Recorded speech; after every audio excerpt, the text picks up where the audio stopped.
Hey guys, welcome to Dad's Dad. If you're new to my channel, I'm just a dad giving you a take from a dad's perspective.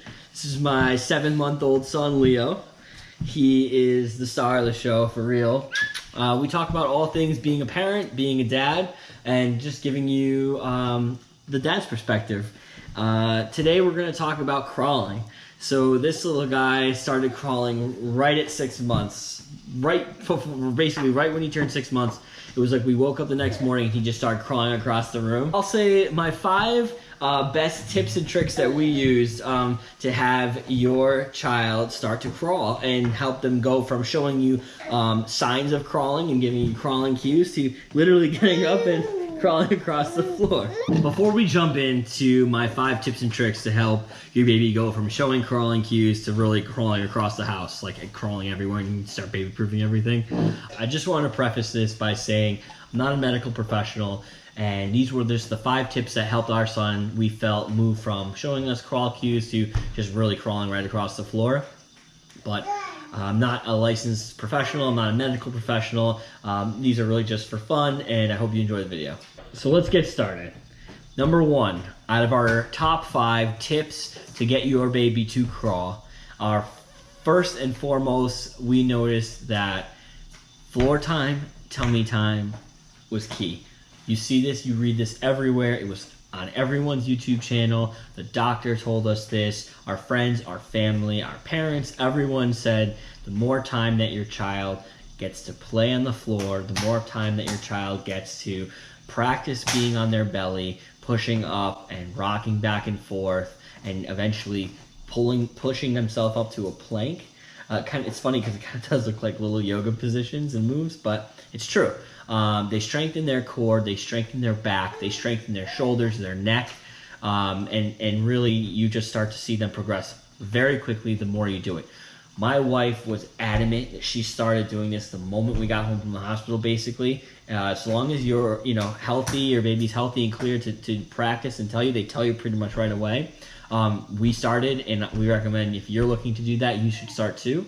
Our baby definitely just at first hated tummy time, like I think all babies do, but Leo was just a rock star, and he just really got stronger every day.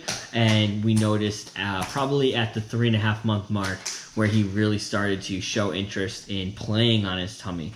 Not for extended periods of time, but really starting to enjoy the time and really starting to focus on toys and things like that, grabbing and maintaining his position there for a while. I think, and I'll link these below, but having a really good play mat.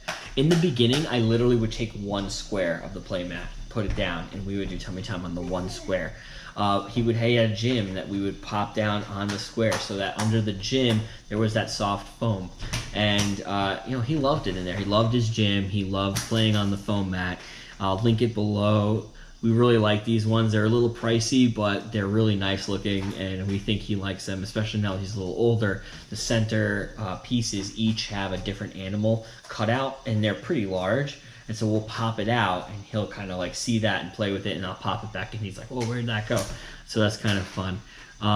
The second is toys.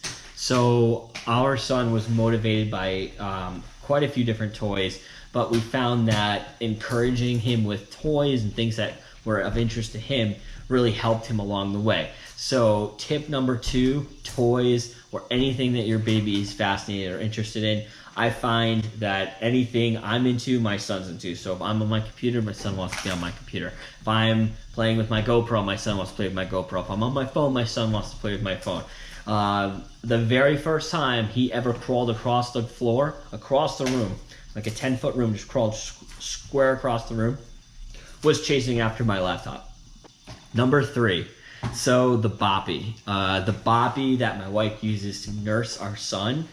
She still uses it today. It's definitely the most important tool, one of the most important tools that she has when breastfeeding our son. But if you put it under their arms and prop them up with it, so it's kind of like a horseshoe, you will see that it really gives them support in that position and makes them feel comfortable kind of elevated up. It was really the first time I saw our son mentally piece it together that, oh, I might be able to do this without a pillow there and it'd be fine. And then sure enough, he really wanted to climb over the boppy. So that's when he started churning his legs. So he didn't have to focus on holding himself up. He could just relax his like the front part of his body, and he could really churn his legs. And that's when we really started noticing he would, right before he started crawling, he would go up on all fours. His arms would remain steady, but his little legs would churn and churn and churn. And we knew, okay, as long as he can piece together the arm part, he's gonna take off crawling. So yeah, the boppy number 3 definitely helped our son with crawling. Number 4, try different locations. I know this sounds kind of crazy, and make sure you're supervising in all these different locations, but instead of just focusing on the floor and the mat, take your baby on the bed, take your baby on the changing mat even, turn them over on their belly and see what they do there, because it's a place they spend a lot of time at, maybe they're comfortable there. Our son loves his Kikuru peanut changing mat. We would turn him over on his belly, and we noticed he would really go into a plank right away. He just felt safe enough to be adventurous and really force himself up on a plank, and that was pretty cool to see. I definitely attribute some of his ability to crawl so early, in the way he crawls, in the just like his technique, to just trying it in different places. On the bed, I'll build a pillow fort around him, so in order to get out of the pillow fort, he would have to crawl up and over it. And sure enough, he started to make the mental connection. Like, if I pull myself up a little bit and then move my legs, oh, now I move forward. And then slowly but surely, that definitely helped him piece it together. So when we put it back on the floor, he started crawling. Number 5, and this is really important, and this is probably the most fun: encouragement. Our son would be very excited by our reaction to him moving and crawling and showing us crawling cues. Yeah, Leo! Good job! Good job! We would get cheering. I'm talking like, the whole family around the living room cheering, screaming, and he doesn't even really know how to crawl yet. He's just up on the boppy, just like moving his legs. Okay, now I'll do it. Look at Good job, Leo. Good job. Yeah. Our son is very motivated by encouragement and by cheering and clapping. We even will play the song Applause by Lady Gaga just for fun in the background, just because we think it's hilarious.